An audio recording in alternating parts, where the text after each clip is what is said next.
Subscribe करिए हमारे channel target UP TET CTET को और बेल आइकन को दबाइए।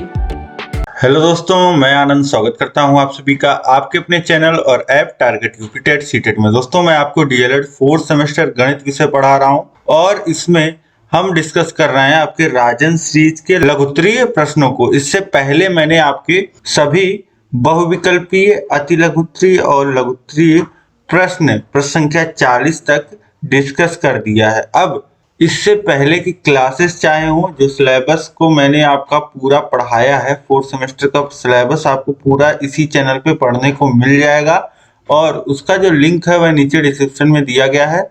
मैथ के सामने के लिंक को आप क्लिक करोगे तो मैथ 4th सेमेस्टर की जितनी भी वीडियोस हैं, चाहे वह क्लासेस की हैं, राजन सीरीज की हैं, पवन सीरीज की हैं, प्रीवियस ईयर क्वेश्चन पेपर की हैं, सभी क्लासेस आपको देखने को मिल जाएंगी। तो अब हम लोग आगे बढ़ेंगे इस क्लास में और इस वीडियो को अधिक से अधिक शेयर कर दीजिए अपने दोस्तों में, ताकि सभी लोगों तक ये क्लास पहुंच जाए। बहुत ही महत्वपूर्ण प्रश्न यहाँ पे आपको सॉल्व करने को मिलने वाले हैं, तो सभी प्रश्नों को आपको खुद से पहले सॉल्व करना है, फिर सोल्यूशन को देखना है। अब चलिए देखते हैं। प्रश्न संख्या 41 है। एक शंकु की तिर्यक ऊंचाई 10 सेंटीमीटर, त्रिज्या 6 सेंटीमीटर है। शंकु का आयतन ज्ञात कीजिए। तो बहुत ही आसान प्रश्न है, केवल आपको शंकु का आयतन निकालना है फॉर्मूले से। लेकिन यहाँ एक चीज जो ध्यान देने वाली बात है, जैसे शंकु के आयतन का सूत्र तो आपको पता है कि ये होता है v बराबर आयतन होता है 1/3 पाई आर स्क्वायर एच। लेकिन यहाँ गलती आपसे क्या होगी कि आप ऊंचाई 10 देखोगे और h की वैल्यू 10 रख दोगे। लेकिन यहाँ पे तिर्यक ऊंचाई का मान आपको दिया गया है, यानी कि L का मान 10 दिया गया है, ना कि h का मान। अब यहाँ पे आप फिगर देख पा रहे हैं, तो L का जो मान है वह 10 दिया गया है और हमको जो आयतन के फॉर्मूले में लगता है वह h का मान लगता है। ठीक, अब यहाँ पे देखिए त्रिज्या भी हमको 6 दिया गया है और अगर इसका A बिंदु नाम दें तो त्रिभुज AOB में आप देखिए त्रिभुज AOB और ये दूरी लंबवत होती है, तो ये कोण 90 अंश का हुआ और इसके सामने की जो भुजा हुई वह कितनी हुई, वह कर्ण हुई और 10 हुआ। कर्ण का वर्ग आपको पता है 10 का वर्ग हो जाएगा h का स्क्वायर प्लस 6 का स्क्वायर 36। तो h का स्क्वायर बराबर हो जाएगा 100 - 36 यानी कि 64 और h का मान जो आ जाएगा, h का मान आ जाएगा 8 यानी कि h 8 हो गया। तो यहाँ से अब वैल्यू रख देंगे v बराबर 1/3 पाई आर स्क्वायर h में। अब देखिए 1/3 और पाई का मान 22/7 गुणे r जो दिया है वह 6 दिया है, तो 6 × 6 हो जाएगा और इंटू 8। अब इसके बाद देखिए आगे सॉल्व करेंगे इसको, तो देखिए 3 से 6 को काटेंगे, 2 बार में कट जाएगा। अब इसके बाद 22 का गुणा 2 में हो जाएगा, ये हो जाएगा 44 और 6 का गुणा हो जाएगा 8 में, 6 × 8 = 48। तो 44 × 48 अब कर लीजिए, आपको वैल्यू मिल जाएगा। 44 × 48 आप करोगे तो ये आ जाएगा 2112 और बटे में है 7। अब 7 से भाग कर दीजिए, 7 से भाग आप कर दोगे तो वैल्यू आपको कितनी मिल जाएगी, 301.714 और ये वैल्यू में और सारी जो वैल्यूज दी गई हैं वह सेंटीमीटर में, तो सेंटीमीटर क्यूब यहाँ पे उत्तर आ जाएगा। ठीक, तो इस तरीके से आसानी से आप इसको हल कर सकते हैं। 2022 में पूछा हुआ प्रश्न था और फिर आपको देखिए 2022 में पूछा हुआ प्रश्न यहाँ पे देखने को मिल रहा है। नवीन एक 11 सेंटीमीटर लंबे और 4 सेंटीमीटर चौड़े आयताकार कागज को लंबाई के अनुदिश मोड़कर दोनों सिरों को जोड़कर बेलन बनाता है।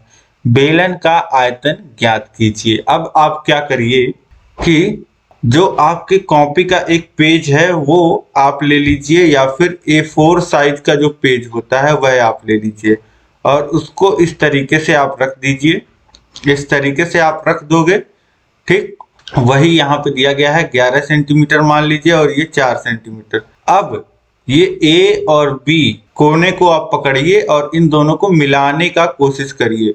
इन दोनों को आप मिलाओगे तो देखोगे कुछ इस तरीके से ये आपकी आकृति, इस तरीके से बेलन आप बना पाओगे, एक खाली बेलन आप बना पाओगे। ठीक है, तो जिस तरीके से आप किसी कॉपी को मोड़ देते हैं या कोई भी कागज जो रहता है उसको फोल्ड कर देते हैं, तो फोल्ड कर देते हैं तो उसमें आप कई इस तरीके से मोड़ देते हैं, लेकिन यहाँ पे कुछ नहीं करना, यहाँ पे मोड़ के बस आपको दोनों सिरों को मिलाना है। तो ये क्या बन जाएगा, ये एक बेलन बन जाएगा। अब वह बेलन जो बन गया उसी का आपको यहाँ पे बेलन का आयतन ज्ञात करने को कह रहा है। तो बहुत ही आसान है। देखिए, जब लंबाई के अनुदिश आप मोड़ोगे, ठीक है, लंबाई के अनुदिश मोड़ना है और दोनों सिरों को जोड़ देना है। लंबाई के अनुदिश मोड़ने का मतलब क्या हुआ, लंबाई को मोड़ देना, लंबाई को मोड़ के इस तरीके से एक बेलन बना देना। अब देखिए, जब इस तरीके से आप मोड़ोगे तो ये जो चौड़ाई है ये ऊंचाई में परिवर्तित हो जाएगी, यहाँ बेलन के ऊंचाई में परिवर्तित हो जाएगी, और जो लंबाई का हिस्सा है वह पूरा इस तरीके से ये एक वृत्त के परिधि के रूप में जुड़ जा रहा है। तो इसे हम लोग क्या कह देंगे, ऊंचाई 4 सेंटीमीटर हो गई और वृत्त की परिधि बराबर हो जाएगा 2 पाई आर, आपको फॉर्मूला पता है, और ये बराबर हो जाएगा 11 के। अब यहाँ से हम लोग क्या त्रिज्या ज्ञात कर लेंगे, आर। अब यहाँ से देखिए वैल्यूज पुट कर दीजिए, 2 गुणे पाई 22/7 हो जाएगा।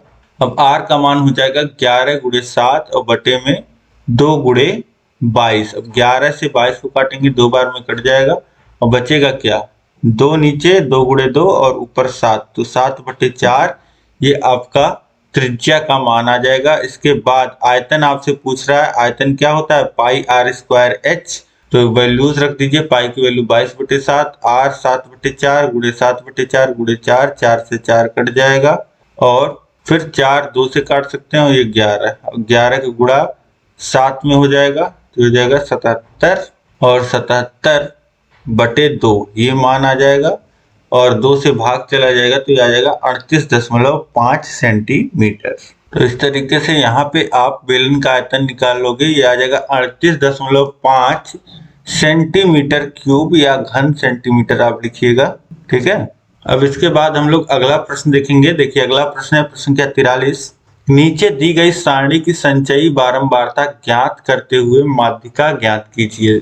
अब यहाँ पे सारणी दी गई है, संचयी बारंबारता देखना है आपको। संचयी बारंबारता तो निकालते ही हम लोग, देखिए जब भी माध्यिका निकालना होता है और इस तरीके से पद और बारंबारता दिया रहता है तो संचयी बारंबारता का कॉलम हम वैसे भी बनाते हैं, आपको पता है, तो इसमें कुछ लिखने वाली बात नहीं थी। लेकिन देखिए अब, ठीक है, तो यहाँ पे हमको सीधे सीधे सारणी दी गई है और हमको माध्यिका निकालना है, बस ये जानिए। अब देखिए कोई आंकड़ा इस तरीके से दिया होगा, 4 एक बार आया है, 6 2 बार आया है और 8 7 बार आया, उसी का यहाँ पे सारणी बना दिया गया, बस, ठीक। अब इसको माध्यिका इस तरीके से, अगर आपको सारणी दी रहे तो किस तरीके से निकालना रहता है, बस जो भी पद दिए हैं उसको इस तरीके से लिख लेंगे, 4 6 8 10 12 14 16 17, और उसके बाद उसके सामने उनकी बारंबारताओं को लिख देंगे, ठीक। अब इसके बाद आपको क्या देखना है, इसके बाद एक कॉलम आपको बनाना है संचयी बारंबारता का। इसके पहले देखिए कोई बारंबारता नहीं आ रही है, तो शून्य में अब जो बारंबारता 4 का एक पद आया है तो जुड़ के ये 0-1 बराबर क्या हो जाएगा, 1। अब इसके पहले एक बारंबारता आ चुकी है तो 1 में हम लोग क्या जोड़ेंगे, अब 6 के 2 पद आ रहे हैं तो 2 धन जोड़ देंगे, तो कितने, अब तक 3 पद आ चुके हैं। इसका मतलब ये हुआ 3 पद पहले के और 8 के 7 पद और आ रहे हैं, तो 3 धन 7 ही हो जाएगा 10। इसी तरीके से 10 में 9 जुड़ेगा 19, 19 में 11 जुड़ेगा 30, 30 में 18 जुड़ेगा 48, 48 में 5 जुड़ेगा 53 और 53 में 4 जुड़ेगा 57, यानी कि कुल 57 पद आ रहे हैं। तो बारंबारता का भी योग कितना होगा, 57 होगा, ठीक। तो इस तरीके से अब संचयी बारंबारता का हमने बना लिया। अब यहाँ पे आप देखिए कुल कितने पद आ रहे हैं, 57, और 57 जो संख्या है वह क्या है, 57 एक विषम संख्या है। अब ये 57 जो है वह विषम संख्या है, ऑड नंबर है, और इसमें जो माध्यिका का फॉर्मूला लगता है वह अलग रखता है। अगर यहीं पे अगर 58 संख्याएं दी रहती, बारंबारता का योग अगर 58 आता या संचयी बारंबारता का लास्ट में 58 आपको देखने को मिलता, तो माध्यिका का फॉर्मूला सम वाले केस का लगता है, जब सम संख्याएं दी रहती हैं। अब देखिए यहाँ माध्यिका का जो फॉर्मूला लगेगा वह लगेगा माध्यिका बराबर n धन 1/2 वां पद का मान। ठीक है, और n की वैल्यू क्या होती है? n की वैल्यू यही होती है जितनी संख्याएं दी रहती हैं, तो ये हो जाएगा 57 धन 1/2 पद यानी कि 58/2 पद, यानी कि 29वां पद। 29वां पद जो होगा वही माध्यिका होगा, 29वें पद का जो मान होगा वही माध्यिका होगा। 29वां पद होगा कौन, ये तो आप देखिए। अब यहाँ पे देखिए एक पद आ चुका था यहाँ तक, संचयी बारंबारता में अब आपको देखना है, यहीं पे इस्तेमाल होता है संचयी बारंबारता का। अब देखिए सबसे पहले 4 का एक पद आया, उसके बाद 6 के 2 पद आए यानी कि कुल 3 पद हो गए। इसके बाद 8 के 7 पद आ गए यानी कि कुल 10 पद हो गए। इसके बाद देखिए 10 के 9 पद आ गए यानी कि यहाँ तक 19 पद यहाँ तक आ चुके हैं। अब इसके बाद देखिए 19 के बाद जो 20वां 21वां से लेकर के 30वें पद तक ये किसके पद आए हैं? ये 12 के पद आए हैं। तो इस तरीके से यहाँ पे हमको कौन सा चाहिए? 29वां पद। अब 30वें पद तक 12 का पद आ रहा है 20 के बाद से ही, तो 12 क्या हो जाएगा? 29वां पद जो होगा, 29वां पद वह इसी के अंडर आएगा। ठीक है, तो इसलिए यहाँ पे पद का जो मान हो जाएगा वह 12 हो जाएगा और माध्यिका हमारी क्या हो जाएगी? 12 हो जाएगी। ठीक है, तो उम्मीद है आपको समझ में आया होगा। अब इसके बाद देखिए अगला प्रश्न है, प्रश्न संख्या 44। वह छोटी से छोटी प्राकृतिक संख्या ज्ञात कीजिए जिसे 1,94,499 में से घटाने पर भागफल पूर्ण वर्ग हो जाए। अब देखिए कोई संख्या पूर्ण वर्ग कब होती है? जब उसका वर्गमूल निकलता है। जैसे 9 का वर्गमूल अगर हम लेते हैं तो 3 होता है, या किसी संख्या को 2 बार गुणा करने पे वह संख्या प्राप्त होती है, तो उसे हम क्या कहते हैं? पूर्ण वर्ग संख्या कहते हैं। अब एक अंक की पूर्ण वर्ग सबसे बड़ी संख्या अगर आपको निकालनी हो तो आप निकाल सकते हैं, 9 होता है, आपको पता है। सबसे छोटी पूछेगा तब तो 1 होता ही, 1 अंक की। अगर 2 अंक की आपसे पूछता है तब तो आप सबसे बड़ी जो पूर्ण वर्ग संख्या होगी आपकी वह 9 9 81 होता है। 81 से बड़ा फिर 10 का आता है, 100 हो जाता है, लेकिन ये 3 अंक का हो जाता है। तो इसी तरीके से आप अब यहाँ पे कैसे निकालोगे, ये सोचने वाली बात है। तो देखिए जैसे हम लोग वर्गमूल निकालते हैं उसी माध्यम से हम निकालेंगे। कह रहा है कि वह छोटी से छोटी प्राकृतिक संख्या ज्ञात कीजिए जिसे 1,94,499 से घटाने पर भागफल पूर्ण वर्ग हो जाए। अब यहाँ पे आपको समझना है कि हम देखते हैं इसका वर्गमूल निकाल करके कितना आता है भाग विधि से। इसका वर्गमूल जब हम निकालेंगे तो हमको पता चल जाएगा कि यह वर्गमूल इसका निकलेगा या नहीं निकलेगा, या कितनी संख्याएं इसमें, इससे कौन सी संख्या इसके करीब में वर्गमूल होगी। ठीक है, ये हमको पता चल जाएगा। तो इस तरीके से अब हम इसको लिख लेंगे 1,94,499। अब वर्गमूल निकालते समय आपको पता है हम लोग जोड़ा बनाते हैं दाहिने साइड से, तो एक जोड़ा ये और एक जोड़ा ये, हमको पूरे 3 जोड़े मिल गए। अब हम भाग देने का शुरू करते हैं। तो भाग देने में पहले जोड़े में भाग जाएगा और पहला जोड़ा है 19। अब ऐसी संख्या से हम भाग देंगे जिसका वर्ग जो है वह 19 के बराबर या 19 से छोटा हो। तो 1 का वर्ग 1 होता है, 2 का वर्ग 4 होता है, 3 का वर्ग 9, 4 का 16 और 5 का 25। 5 का ज्यादा हो जाएगा और 4 का इसके सबसे करीब होगा। तो यहाँ 4 का वर्ग 16 लिख देंगे, 4 चौका 16 और फिर 4 ही जुड़ जाएगा यहाँ पे, और 4 4 जुड़ के हो जाएगा 8 और यहाँ पे एक इकाई का स्थान खाली हो जाएगा अगले भाग के लिए। अब इसके बाद देखिए 19 में से 16 घटाएंगे 3 आ जाएगा। अब 8 के बगल एक संख्या इकाई पे लिखनी है और भाग जाना है, तो ये कम से कम 81 से भाग जाएगा, कम से कम मैं बता रहा हूं। तो इसलिए यहाँ पे अब अगला जोड़ा उतार लिया जाता है। तो ये हो गया आपका 344। और हम लोग 8 के बगल 1 2 3 4 5 6 7 8 में से कोई संख्या लिखेंगे, और जो संख्या लिखेंगे 1 लिखेंगे तो 1 से गुणा होकर उसके बराबर देखा जाएगा कि इससे जो संख्या यहाँ पे 344 इससे के बराबर या इससे छोटी संख्या बननी चाहिए। तो 4 बार जाएगा यहाँ भी, ये हो जाएगा 4 बार गुणा करेंगे 336 और 4 ऊपर लिखा जाएगा और 4 यहाँ पे जोड़ा भी जाएगा। 84 में 4 जोड़ेंगे 88 हो जाएगा। 4 बार गया है, घटा लीजिए। अब बचा क्या है, बचा है 8 और फिर अगला जोड़ा उतर जाएगा 99 और यहाँ पे इकाई का स्थान खाली है 899, 1 लिखा जाएगा और एक बार जाएगा, देखिए 881 हो जाएगा। 881 घटा लेंगे 899 में से तो बचेगा क्या, 18। अब यही 18 में अब देखिए इसके बाद भाग तो जाएगा नहीं, तो अगर यही 18 नहीं होता तो ये संख्या क्या होती, 4 से 41 की पूर्ण वर्ग संख्या होती। ठीक, तो यहां से आप समझ सकते हैं कि यही 18 अगर घटा दिया जाए तो यह संख्या, ठीक है, कम से कम 18, ठीक, और ज्यादा से ज्यादा तो आप कुछ भी घटा सकते हैं, इस संख्या को घटा करके 1 कर दीजिए तब भी यह पूर्ण वर्ग बनी रहेगी। ठीक, तो इस तरीके से कम क्या घटाया जाए ये पूछ रहा है, तो कम से कम 18 घटा दीजिए, ये संख्या पूर्ण वर्ग बन जाएगी। ठीक, अब इसके बाद हम लोग देखते हैं, और पूर्ण वर्ग बनेगी तो किस संख्या का वर्ग बनेगी, 441 का। इसके बाद देखिए नेक्स्ट क्वेश्चन है संख्या 45, समीकरण 12x² माइनस 11x माइनस 15 बराबर 0 को हल कीजिए। अब समीकरण को हल करना है, मतलब x के वे मान निकालने हैं जिसके लिए दोनों पक्ष बराबर हो जाए। तो बहुत ही आसान है, बीच वाले पद को हम लोग तोड़ते हैं। तो देखिए -11x है बीच वाला पद, यहाँ पे a, b और c की वैल्यू लिखा जाए तो a है 12, b है -11, x का कोफिशिएंट और c कांस्टेंट है 15। अब a इंटू सी आप निकालोगे तो ये कितना निकलेगा, -180 निकलेगा। अब -11 को हमको देखिए -11 आना चाहिए, 180 के दो गुणनखंड हमको इस तरीके से करना है, गुणनखंड इस तरीके से, दो संख्याओं को गुणे के रूप में इस तरीके से लिखना है कि गुणा करने पे -180 आए और जोड़ने पे -11 आए।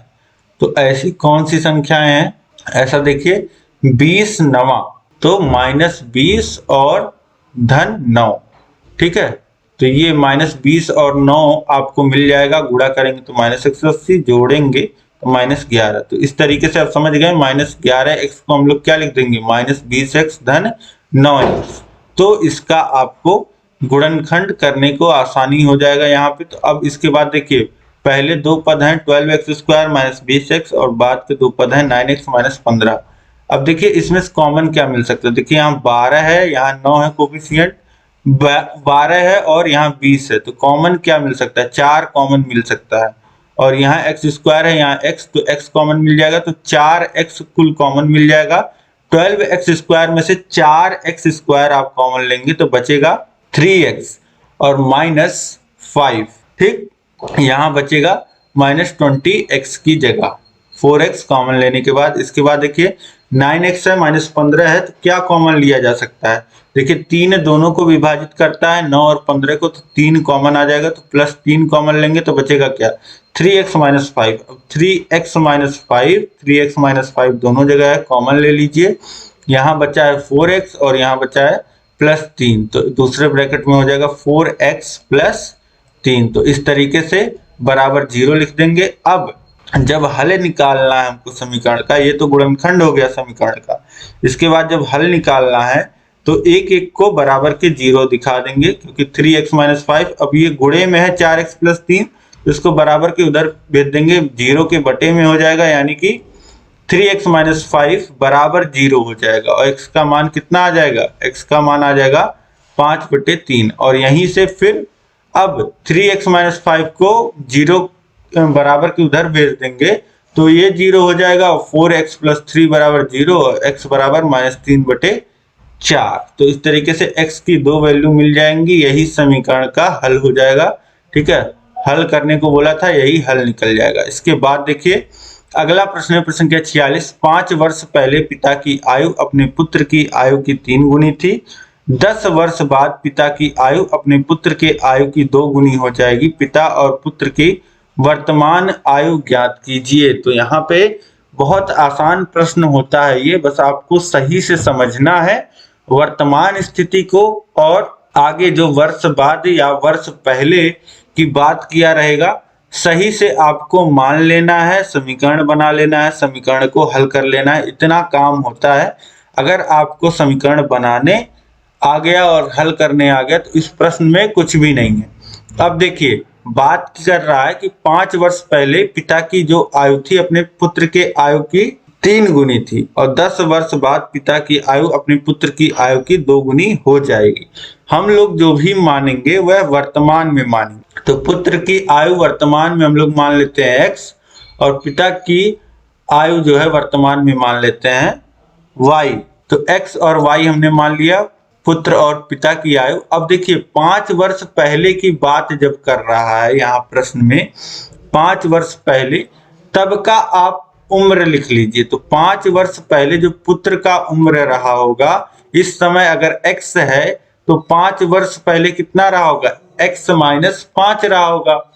ठीक, ये हो गया। और 5 वर्ष पहले ही पिता की आयु क्या रही होगी, y माइनस 5। अब प्रश्न में संबंध क्या बता रहा है, 5 वर्ष पहले दोनों पिता पुत्र के उम्र में संबंध क्या बता रहा है। 5 वर्ष पहले पिता की आयु पुत्र के आयु की 3 गुनी थी, तो वही हमको दिखा देना है। अब देखिए 5 वर्ष पहले पिता की आयु लिखेंगे और बराबर 3 गुना कर देंगे पुत्र के आयु के, तो ये हो जाएगा हमारा संबंध। इस तरीके से जो लैंग्वेज में लिखा है उसको हमने यहाँ समीकरण में लिख लिया और इसके बाद इसको व्यवस्थित कर लेंगे। y माइनस 5 बराबर 3 का गुणा हो जाएगा, ये हो जाएगा x में 3x और माइनस 5 में माइनस 15।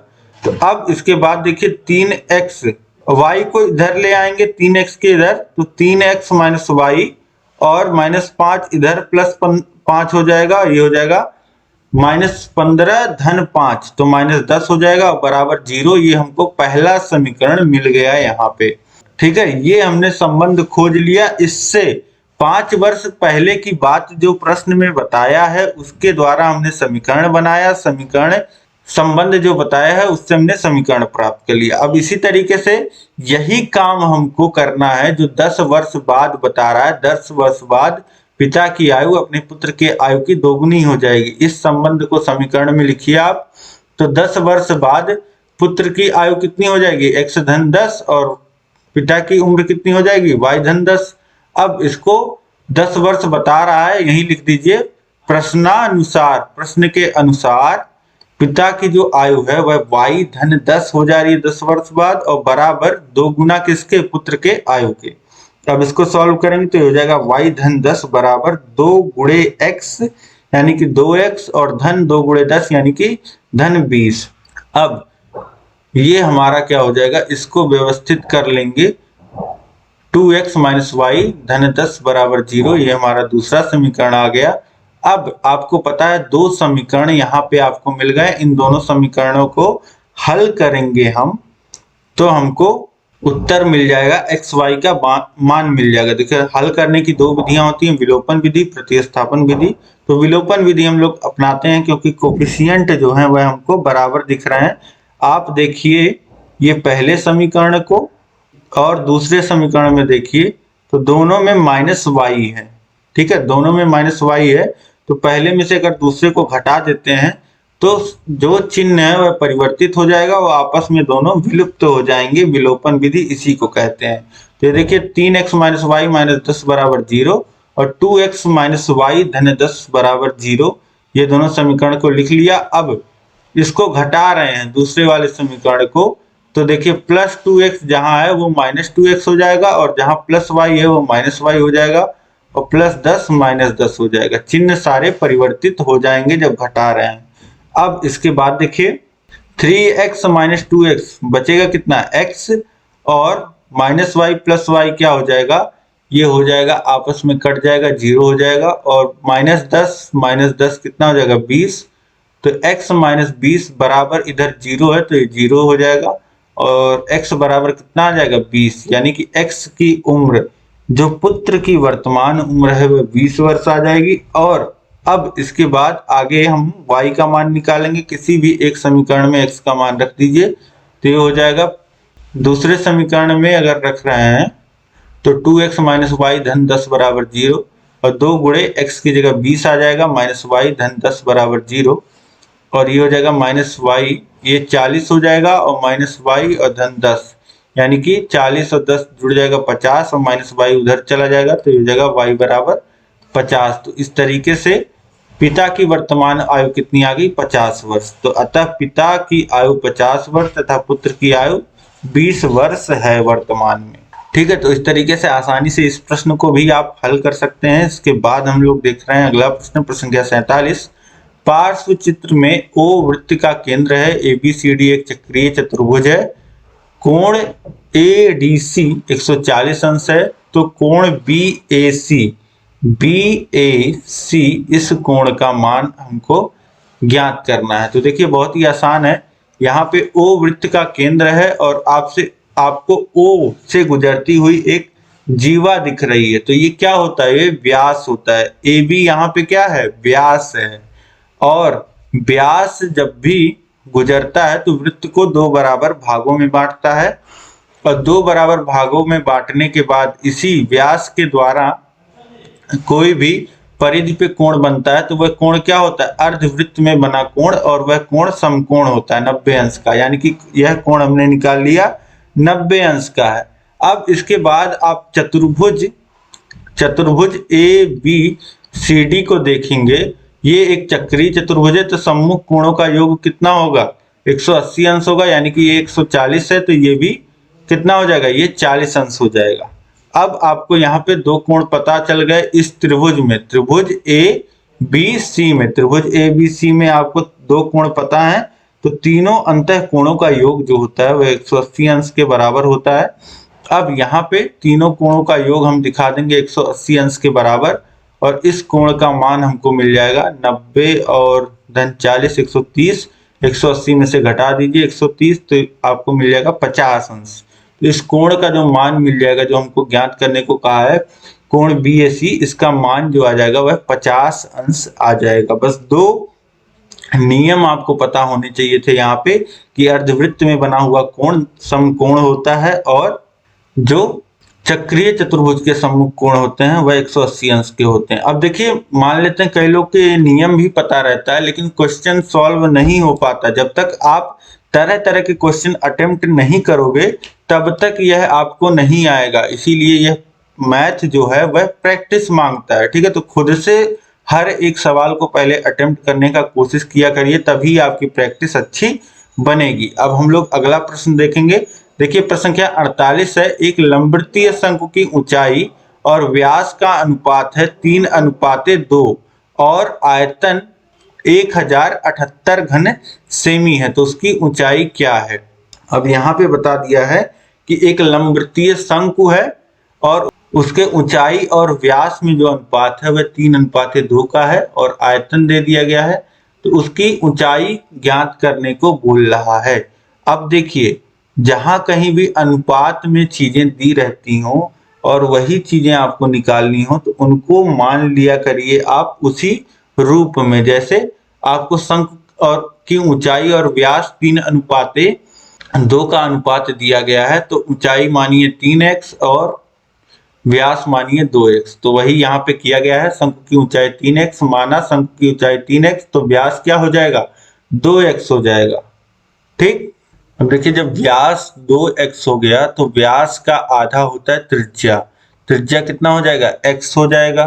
अब आयतन हमको दिया गया है, तो आयतन दिया गया है, इसी आयतन जो दिया गया है इसी माध्यम से प्रश्न में देखना होता है कि आपको क्या क्या दिया है और क्या निकालना है। हर एक दिए जो भी चीजें दी होती हैं उसका इस्तेमाल होता है, तो आयतन दिया गया तो उसका हम भरपूर इस्तेमाल करेंगे। तो आयतन का फॉर्मूला हम लगाएंगे, आयतन बराबर क्या हो जाएगा? 1/3 पाई r²h, ये फॉर्मूला होता है आयतन का। अब यहाँ पे आयतन हमको पता है तो आयतन लिख देंगे 1078 बराबर 1/3 पाई की वैल्यू होता है 22/7, वो लिख देंगे, और r हमको पता है त्रिज्या x है, तो ये हो जाएगा x², और h हमको ऊंचाई पता है 3x। ठीक, ऊंचाई जो है वह 3x है। अब सबका गुणा कर लीजिए, तो 1078 बराबर 22/7 गुणे x³, ये 3 और 3 आपस में कट जाएंगे। ठीक, अब इसके बाद देखिए x³ को एक तरफ लिखिए, अननोन को एक तरफ लिखते हैं, और नोन जो कांस्टेंट होते हैं उसको हम लोग एक तरफ लिखते हैं। तो x³ को एक तरफ रखेंगे तो ये 7 का गुणा हो जाएगा इधर, क्योंकि इधर भाग है, और इधर जो गुणे में है 22 वो उधर भाग में हो जाएगा। तो ये हो जाएगा 178 गुणे 7/22। अब इसके बाद देखिए कि किससे हम लोग काट सकते हैं। 22 देखिए 11 से कटता है, तो 11 से देखिए ऊपर वाला क्या कट रहा है। अब देखिए 11 9 99 होता है और हासिल लग जाएगा, यहाँ पे बच जाएगा 8 और ये हो जाएगा 88 और फिर चला जाएगा 8 बार, तो 98 बार में 11 से कट जाएगा, 22 2 बार में कट जाएगा और 2 से 98 काटेंगे तो 49 हो जाएगा। 49 गुणे 7 और 49 को लिखा जा सकता है 7 गुणे 7 और 7 का और गुणा है, यानी कि ये हो जाएगा 7 का क्यूब और यहाँ पे x का क्यूब बराबर हो जाएगा 7 का क्यूब और x बराबर हो जाएगा 7 सेंटीमीटर, यानी कि x का मान आ गया 7 सेंटीमीटर। तो हमको क्या ज्ञात करना है यहाँ पे देखिए, तो उसकी ऊंचाई क्या है, ऊंचाई आपसे पूछ रहा है, ऊंचाई क्या माना है हमने, ऊंचाई 3x है, तो 3x बराबर क्या हो जाएगा 3 गुणे 7 यानी कि 21 सेंटीमीटर, ये आपका ऊंचाई आ जाएगा। लंब वृत्तीय शंकु का जो ऊंचाई आ जाएगा वह 21 सेंटीमीटर आ जाएगा। इसके बाद देखिए अगला प्रश्न है, प्रश्न संख्या 49, किसी पासे को उछालने पर किसी एक फलक के ऊपर आने की संभावना बताइए। अब कोई भी पासा है उसको हम फेंकते हैं तो 6 चीजें आने की संभावना रहती हैं और किसी एक के आने की, किसी पासे को उछालने पे किसी एक फलक के ऊपर आने की जो संभावना होती है वह 1/6 होती है। ठीक है, प्रतिदर्श समष्टि यहाँ पे लिखा है, यही 6 चीजें आ सकती हैं। देखिए बार बार मैंने आपको बताया है, तो यहाँ पे कुछ अलग नहीं है, बिल्कुल बेसिक है। तो संभावना जो हो जाएगा वह 1/6 हो जाएगा। अब अगला प्रश्न हम लोग देखेंगे, प्रश्न संख्या 50 है, एक पासे को यदृच्छया फेंकने पर उसकी, पहला प्रश्न पूछ रहा है सम अंक आने की घटना बताइए और बी पूछ रहा है विषम अंक आने की घटना बताइए। घटनाओं की संख्या पूछ रहा है, घटना कैसी कैसी घट सकती है यह पूछ रहा है, यहाँ पे प्रायिकता नहीं पूछा है। ठीक है, तो आपको पता है कि एक पासे को फेंकते हैं तो ये 6 चीजें घटित हो सकती हैं, 6 घटनाएं घटित हो सकती हैं। अब इसमें से सम अंक आने की जो घटना होगी उसको इवेंट 1 कह देते हैं, तो सम अंक ऊपर आने की एक घटना है तथा सम अंक आने की कुल घटनाएं E1 बराबर हो जाएगा, देखिए 2 4 6 अगर आते हैं तो ये सम अंक आने की घटना हो जाएगी और इसके बाद विषम अंक आने की घटना को E2 लिख देते हैं और ये 1 3 5 अगर आते हैं तो ये विषम अंक आने की घटनाएं हो जाएंगी। बस इसी तरीके से आपको ये लिख देना था, प्रोबेबिलिटी यहाँ पे नहीं निकालना है। अगर प्रोबेबिलिटी पूछता सम अंक आने की घटना का प्रोबेबिलिटी पूछता है तो देखिए अपने अनुकूल घटनाएं कितनी आ रही हैं, 3 घटनाएं घटित हो सकती हैं, कुल घटनाएं कितनी है 6, तो यहाँ पे 1/2 ये प्रोबेबिलिटी हो जाता है सम आने का और यही विषम आने का भी हो जाता है। 3 अनुकूल घटनाएं हैं और 6 कुल घटनाएं यानी कि 1/2 इसका भी प्रोबेबिलिटी निकल के आएगा। किसी भी पासे को फेंकेंगे तो विषम और सम अंक आने दोनों की जो प्रोबेबिलिटी होगी, मतलब सम अंक आने की प्रोबेबिलिटी 1/2 होगी और विषम अंक आने की प्रोबेबिलिटी 1/2 होगी। तो इस तरीके से यहाँ पे प्रश्न संख्या 50 तक आपने देख लिया। उम्मीद है कि आपको सभी प्रश्न अच्छे से समझ में आए होंगे। किसी प्रश्न में डाउट है तो मुझे तुरंत कमेंट करके आप बताइए। ये क्लास आपको कैसी लगी मुझे कमेंट करके बताइए। सभी प्रश्न अगर आपको समझ में आ गए हैं यहाँ पे तो आप यस जरूर कमेंट करके लिखिए और अभी तक चैनल को सब्सक्राइब नहीं किया तो चैनल को सब्सक्राइब कर लीजिए, उसके बगल बेल आइकन है उस पर ऑल सेलेक्ट कर लीजिए ताकि सभी नोटिफिकेशंस क्लासेस को आपको मिल पाए और सभी जो इम्पोर्टेंट्स अपडेट होते हैं आपके डीएलएड के वो आपको मिल पाए, क्योंकि लगातार हम लोग आपके लिए तत्पर रहते हैं, जो भी चीजें आती हैं उससे आपको अवगत कराते रहते हैं। अब नीचे डिस्क्रिप्शन में लिंक दिया गया है, सभी विषयों को आप पढ़िए, वहां से पूरी तैयारी आप कर सकते हैं यूट्यूब पे भी।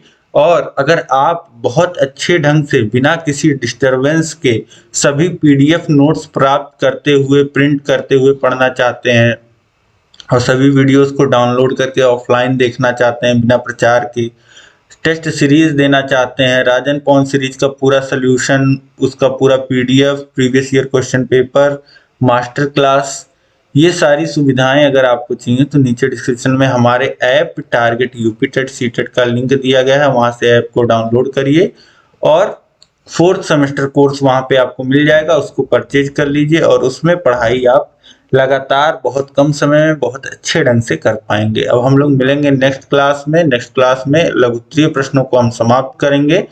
तो इसी तरीके से आप चैनल से बने रहिए। मिलते हैं नेक्स्ट क्लास में। जय हिंद, जय भारत।